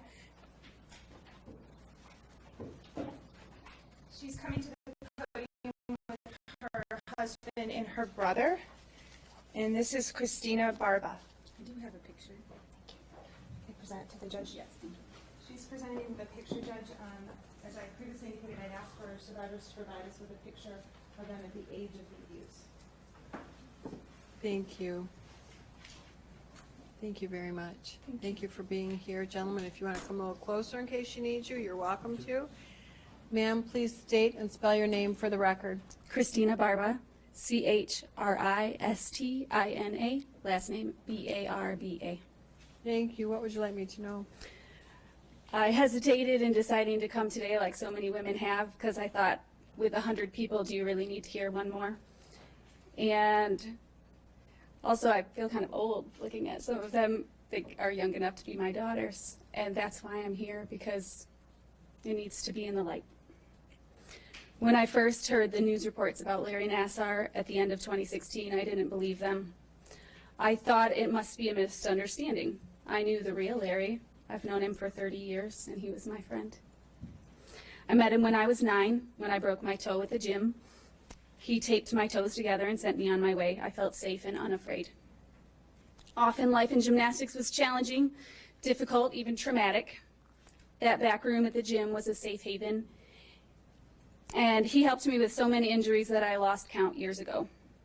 I think I and others looked for an excuse to go see Larry because it offered some reprieve from the pressures of training. Usually it was my back pain that took me to him, and I began to learn about techniques like muscle energy and myofascial release. I found it fascinating. I thought of him as both a friend and a mentor. He often went out of his way to be helpful. He'd always squeeze you in if you needed him. It almost seemed too good to be true. Mercifully, I retired from gymnastics while I was still in high school and moved away to college. I saw Larry occasionally at MSU for my back, but my pain stabilized in that time and we didn't see much of each other. Over the years, though, we stayed friends, exchanging the occasional letter. We had lunch at least once on the MSU campus. These were not inappropriate exchanges, simply mentor, mentee, and old friends. I attended his wedding in '96, and we exchanged family Christmas cards. Occasionally, I would have the nagging feeling that the friendship was a bit one-sided, but I assumed that was just the nature of his position and status. He was busy with his successful career and his beautiful family. Good for him. I eventually decided to become a physical therapist because I wanted to be able to help others through osteopathic-style treatments and manual therapy. I made it through high school, undergrad, and my doctorate degree with close to a 4.0 GPA. As a physical therapist, Larry and I worked side by side as we co-treated in his office. He sent patients to me for treatment, and I sent patients to him. I still thought he was the best out there. I saw him when I was very pregnant with my first child, and my pelvis slipped out of alignment so I couldn't walk. My husband brought me to see Larry after hours and off record. He treated me as a professional courtesy, and I left feeling better, walking on my own 2 feet. I even saw him in the summer of 2016 when I broke my wrist in karate. He identified my fracture, recommended a brace, and sent me on my way. Things were fine. So I defended Larry when people asked me about the stories I was hearing. I couldn't bear the thought that he was a predator, like people were saying. When the stories were emerging, my mom asked me if he had done anything to me, and I said no, and I believed it. When I started seeing a new osteopath for my chronic pain in my neck and my back and my headaches, she said there was an area in my spine that seemed to be bound up in a way she sometimes sees with trauma victims. She asked in different words if I had been abused. I denied it, but nevertheless I experienced an emotional release on the table, and I couldn't stop sobbing, and I didn't understand why I was crying. It wasn't until last week when my own trauma that I had buried so deeply finally started rising to the surface. I read an article by ESPN about a woman with a pseudonym named Jane, and the tears started falling as I read because her story was almost identical to mine. Somehow I needed someone else to point out to me that what happened was abuse, because I couldn't see it for myself until then. Maybe I just wasn't ready to see. I don't want to lay out all the details here, Your Honor. The brave women who have made statements already have painted a clear picture of the types of things that went on. But I need to state the truth so that things are clear in my own mind regarding Larry's behavior and intentions. A professional doesn't invite minor girls to his apartment alone to take baths and lay naked or mostly naked on a treatment table. But he did. A professional doesn't ask minors for help with research or learning new techniques, especially without a parent's permission or presence, without documentation or oversight. But he did, and he even paid me for it in quarters, a container full of his poker winnings. As a professional, I know there are very few instances where there's any need to treat a patient skin on skin in a sensitive area, but he did. A professional does research with informed consent and the presence of parents or colleagues. A professional generally learns new techniques in a lab setting, again with informed consent, and generally in a room with colleagues, not on little girls. For my work in youth ministry, I've done training in Virtus, a program designed to help parents and volunteers know how to keep kids safe from sexual predators. How do you spell that? VIRTUS. Thank you. I'm guessing Larry went through Virtus training. That's ironic. My kids have taken the Safe Sheep training about what to watch out for. I've had trainings with them about tricky people. I know the warning signs. Tricky people befriend you and make you feel comfortable and safe. Tricky people ask kids for help and then often give them gifts to gain their trust. Tricky people look for opportunities to be alone with children, sometimes taking pictures without permission. They think the rules don't apply to them. Tricky people often seem too good to be true. There were plenty of red flags. As a parent and medical professional, I can see that now. I think the problem was all this time that I still saw Larry with a child's eyes. a child who looked at him with love and admiration, who was grateful to have his attention and affection. I was blind to what happened because I trusted him implicitly like a child. But now I can see the truth. After a few years of martial arts training under my belt, I feel fairly certain that if someone tried to attack me or take advantage of me now, I could take them down, or at least get away. So could my bigger kids that are learning self-defense too. But when I had been groomed so well and trained to trust so completely and abused so slyly, I didn't know I needed to defend myself. I struggled with making this statement, feeling embarrassed that my colleagues and other professionals would know what had happened and see it as a weakness, or wonder how I could have been blind to what happened. But I am not weak, and I will not accept those feelings of embarrassment or shame. I'm leaving those here with him. Your Honor, I trust that Larry will never have another opportunity to hurt another child. I know you've had plenty of statements to ensure that. And I'm not here to watch Larry suffer. I take no pleasure in that. I'm here because I and every woman who says me too needs to know that the shame we feel rests on our abusers and not on us. I'm here for my sisters and friends that have also been hurt but are not ready to tell their story because there are more. I'm here so that my 3 sons and my precious daughter never have to say me too. I stand here today so that my children and my children's children and these women surrounding me and I can help create a world where no person of power will have the opportunity to prey on young, innocent women ever again. We have to find a way to transform our society. I'm here today because of all of these events that have been sitting in darkness need to be brought into the light. Because when these painful things are brought to the light, and we speak the truth about them, they lose power over us. I'm here so that I can recognize the truth and what happened to me and let it go. I'm here because predators like him need to know that their days of hiding in the shadows are done. For too long, powerful men has felt it was their prerogative to take what they wanted, do what they wanted, and touch who they wanted. That has to end now. We are not your possessions or playthings to be used and discarded, and we do not consent. And if I may address Larry now, Your Honor. You may. You could have made the right choice anywhere along the way. You could have chosen light instead of darkness. You could have gotten help, but you didn't. And while you can't go back and undo the harm you've done and the pain you've caused, I know there is no sin outside the reach of God's mercy. In Lamentations 3, it says, the steadfast love of the Lord never ceases. His mercies are new every morning. I forgive you, Larry. I will never hate you. And I will be praying for you and for all the people who have been hurt by your actions. And to my sisters, even though this physician and his supporting institutions failed us, I know a divine physician who sees our secret pain, catches every tear, binds up our wounds, and holds our heart.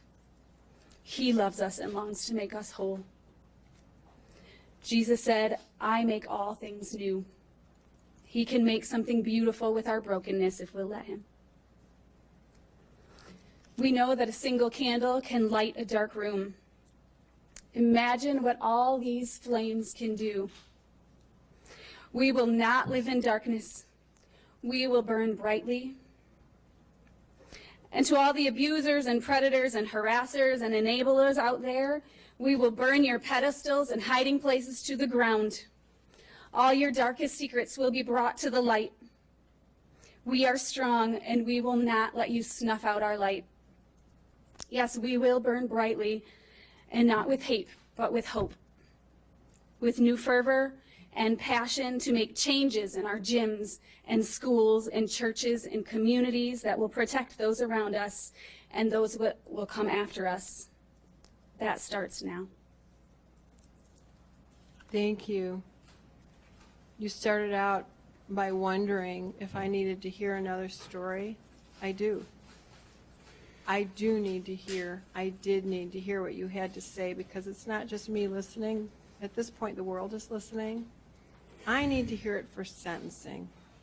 But there is such strength in numbers, but there's also healing in numbers. There's sentencing considerations that I have heard from all of you collectively and individually. Each voice is important. Each voice sends a message. Each story, although similar, is very special, and there are some facets that are different. So it really helps put all the pieces in perspective. And you are brave. Your words are vital. They are as strong as your martial arts, and those words will take him down quicker and cleaner than any kick you've got, I promise.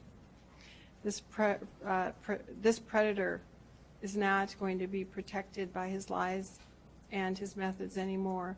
The methodology of your voices, your stories, each sister survivor is taking him down, and like you said, all predators. So I thank you for coming forward. I know you were hesitant, but you're important and your voice matters. Thank you, ma'am.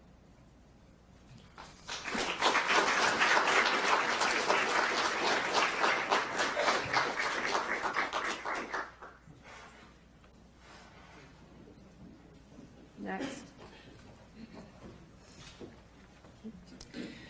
Your Honor, the next,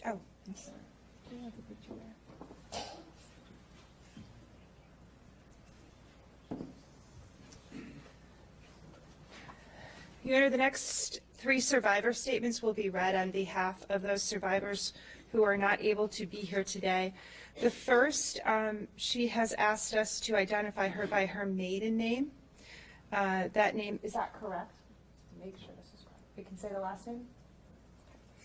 Her first name is Amanda, and I may pronounce this wrong, but I'll spell it. It's Meinke, M-C-G-E-A-C-H-I-E, and Rebecca Snyder from the Attorney General's office will read that on her behalf. Thank you.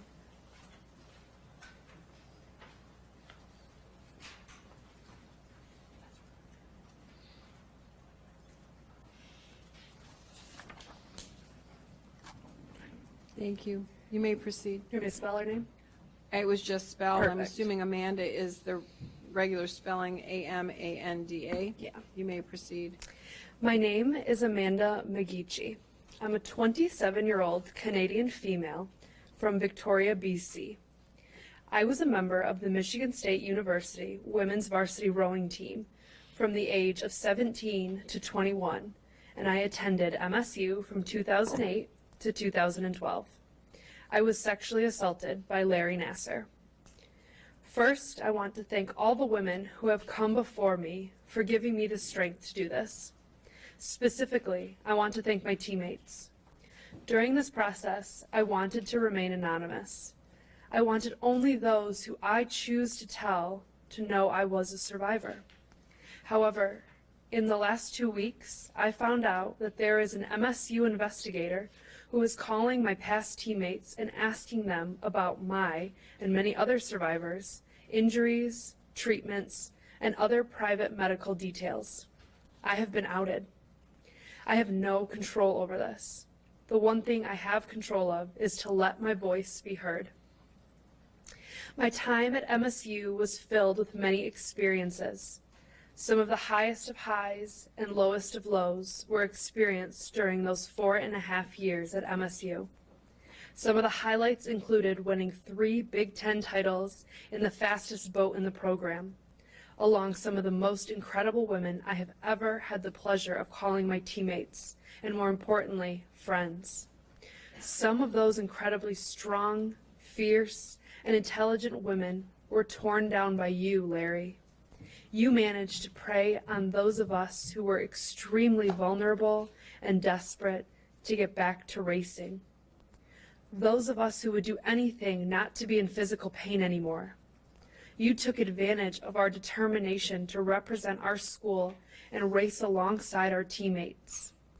Now, that school that we all fought to represent failed us. MSU has failed to represent us, failed to respect us, failed to take accountability for our safety. After being a proud Spartan alum for the past 6 years, I now feel ashamed to have ever represented a school that will not take accountability. 2 of us cannot bring ourselves to hang up our diplomas that we made sacrifices for as student athletes and worked so hard to achieve because of now what it represents. I have boxed up everything I own that I was ever given or purchased that represents MSU, as I will not represent this school until those in power, those who knew and did nothing, are held accountable for what happened to me, my teammates, and the many others who they failed. I am not going to talk about what you did to us, because we already know what disgusting things you were capable of. I want to talk about how your actions and the lack of action on MSU's behalf has impacted us.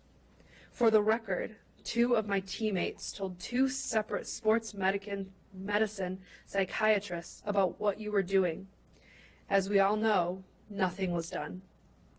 During my time at MSU, myself and several of my closest friends were sexually assaulted by you. Some of the strongest women I know. Women who still to this day struggle because of what you were able to do to us. The word difficult doesn't begin to express what you put me and these amazingly strong women through. At 4'9" and 80 pounds stature, I had to tackle my best friend to get a knife out of her hand before she locked herself in the bathroom so she could harm herself. That same woman slept with a knife under her pillow and had to sleep in my room the night before her appointments with you. It was not only your actions that impacted people, Larry. It was also your words. I am now 27 years old, and I have been scared to have children for the last 7 years because after one of our appointments, you told me that I shouldn't ever have children naturally because I was too small down there. Those words have haunted me. I trusted you. I truly thought I couldn't have children without absolutely destroying my body. Only this year did I bring myself to actually ask my doctor if I should be concerned about having children due to my size.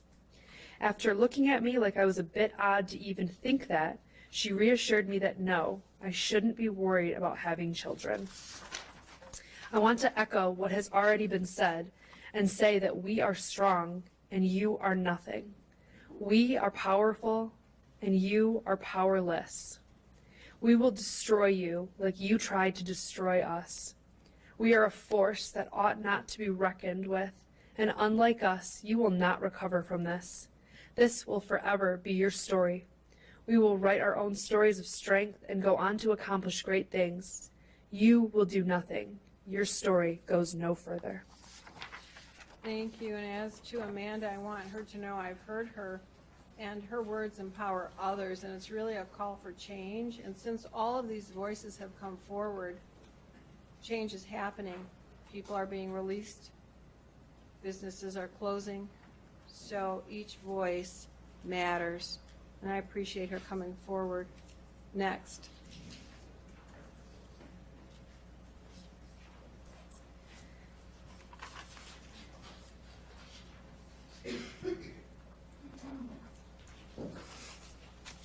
Your Honor, the next 2 statements were submitted to me just last night.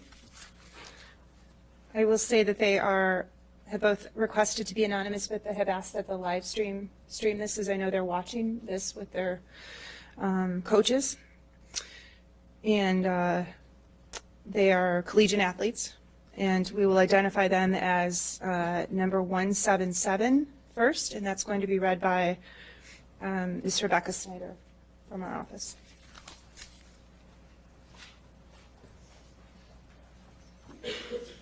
Thank you. You may proceed. Thank you to Ingham County Court for allowing this opportunity to share my story. I have been a gymnast since I was 4 years old. I was just like any other young gymnast with dreams to make it to the Olympics one day. Slowly but surely, I started my journey to get there. When I reached 12 years old, I made the U.S. national team. My coaches were great. I loved my teammates, and I was in love with the sport. I remember how excited I was to make the national team. 2011 was my third championship, and I was honored to represent Team USA. It was the meets practice day, and we had just rotated to vault. I landed and stepped off the mat, and my knee instantly started clicking. I tried to continue through it, but I had to stop. My coach sent me to see you. This was my first encounter with you. I had heard so many great things about this doctor and how you have helped so many gymnasts. You were my coach's doctor when she competed. She idolized you, so naturally, I felt that I could trust you. She took me to see you in the medical room, and it was just you, her, and I. After several minutes, she had to return to help my other teammates. We were alone. You started treatment on me, and before I understood what was happening, you violated me. It happened so quickly that I didn't even realize what had just happened. I was young, innocent, and terribly confused. I couldn't possibly believe that someone in such a powerful position would do that to anyone, so I started to make myself believe that it didn't happen. The second time I saw you was almost a year later while I was at the ranch. I didn't think it could be possible, but it happened again. It has been about 9 years since I encountered you, and I have been so scared to come forward. While contemplating what to do, I've experienced shock, denial, disbelief, among other emotions. I have buried this for so long, but now is time for the healing to begin. I am baffled how I and so many other girls are in the position I am in right now. I am sitting in front of a monster I thought was my friend. I trusted you. I thought you believed in me, and you took something from me that I haven't even discovered for myself. We went from being his patients, his friends, his athletes, to his victims.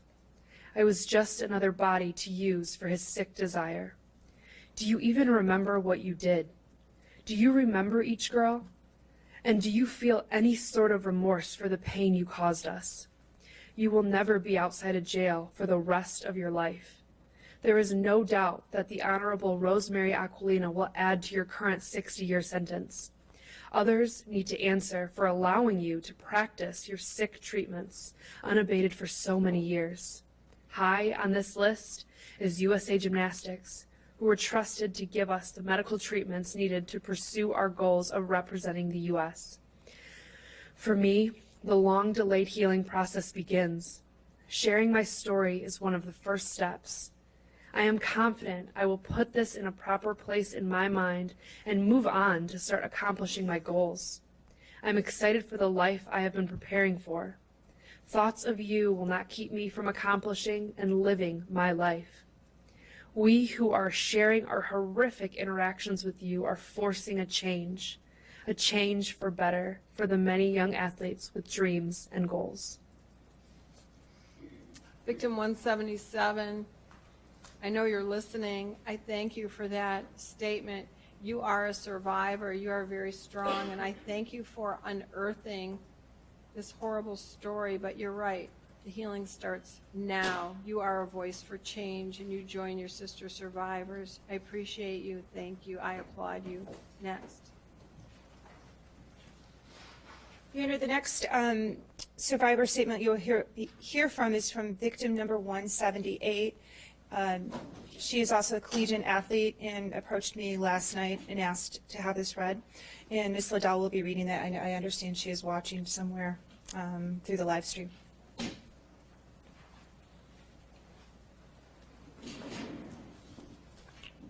Victim 178. Thank you to the Honorable Rosemary Aquilina Ingham for giving an opportunity to all who want to share their voice to this hearing. As many children do, I participated in a couple of sports, but at age 8, I knew gymnastics had captured my heart. It was then gymnastics became my sport. The nature of knowing if a skill was executed properly appealed to me. The performance of a skill is either right or wrong. The actions of Larry Nassar were not only wrong, but also reprehensible. What is difficult for me to understand is why it took so long for so many involved in this sport, a sport that analyzes each minute movement of a routine, to analyze and end this obviously wrong practice. When I made the U.S. national team, I thought I was about to begin the most rewarding years of my gymnastics career. Little did I know, I was going to spend the next few years scared and horribly abused. Larry was at several other camps I attended, particularly selection camps. At one of these camps was the first time of many times that I was subjected to his invasive treatment. One of my biggest assignments turned out to be my biggest nightmare. I dealt with severe shin splints and hurt my hamstring, both of which Nassar used his so-called treatment. The next year, I hurt my foot again and went to Nassar for treatment. He said it would take the pain away, but his treatments never did. I had a gut feeling that what Larry Nassar was doing was wrong and was not true medical treatment. As terrified as I was, I found my voice and asked him if he could not use that method anymore because it made me feel uncomfortable. I continued to see Larry as we all were required to. He used his repulsive method a couple more times on me, but for the most part it ceased. However, the damage was already done. My anger is not limited to Larry Nassar. I am frustrated with those who should have been protecting us. We were merely kids. We were scared, and we didn't have a voice. USAG mandates that parents aren't allowed to attend camps held at the Caroli Ranch, a secluded location with limited cell service, which helped give Nassar the environment he needed to fulfill his sick perversion. He was an adult male conducting treatments alone on teenage girls. Where were the customary attendance of a female during these examinations? The team's athletic trainer, Debbie Van Horn, would frequently leave the room when Nassar was conducting his treatments, saying she was going to a meal, to bed, or such. Other times, she would turn a blind eye and pretend not to notice what was going on just a few feet away. Almost 3 years ago, I was overheard discussing with other gymnasts how Nassar's treatments made me feel extremely uncomfortable. I did not know this conversation was being overheard, but an adult had reported it and I was supposed to be contacted. I never was. About 2 years later, USAG attempted to follow up. This was just another sign that USAG wasn't interested in confronting the Nassar issue, nor were the athletes their priority. I devoted my entire life to this sport and made every sacrifice to be able to represent my country, and in the end, not only did USAG not protect me, but they did not even try to help me once they knew.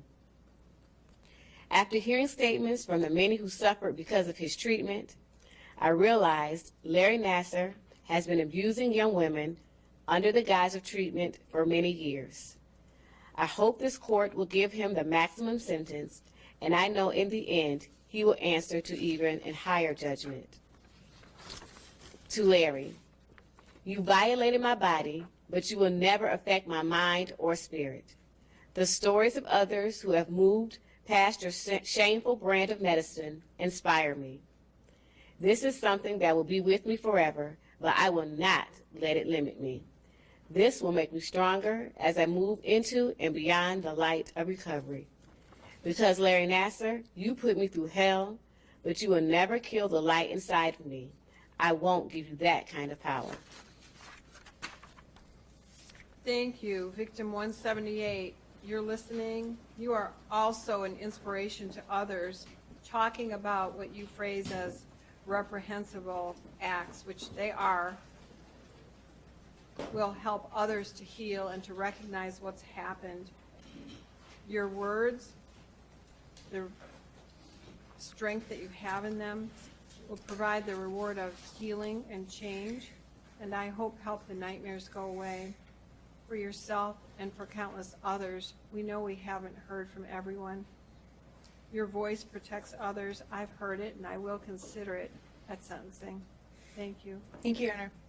Your Honor, we have 5 people who had reached out or come to court in the last day and a half or so.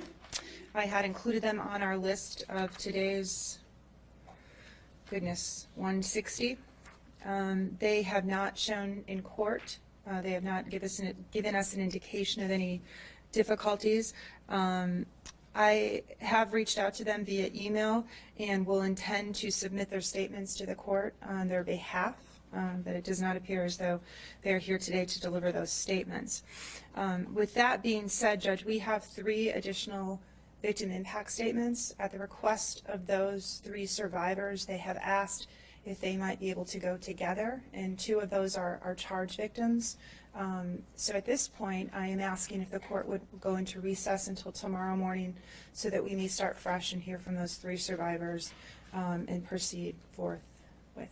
So I just want to understand, those are what we think is the last 3, and then we will go into the next Yes. steps of sentencing. Yes. All right, so it looks like sentencing will be middle to late tomorrow morning. I think that's fair. Okay, unless something changes and you just keep us posted. So we'll stand in recess today and we'll report tomorrow at 9 a.m. Thank you all. Thank you. It's all for the record.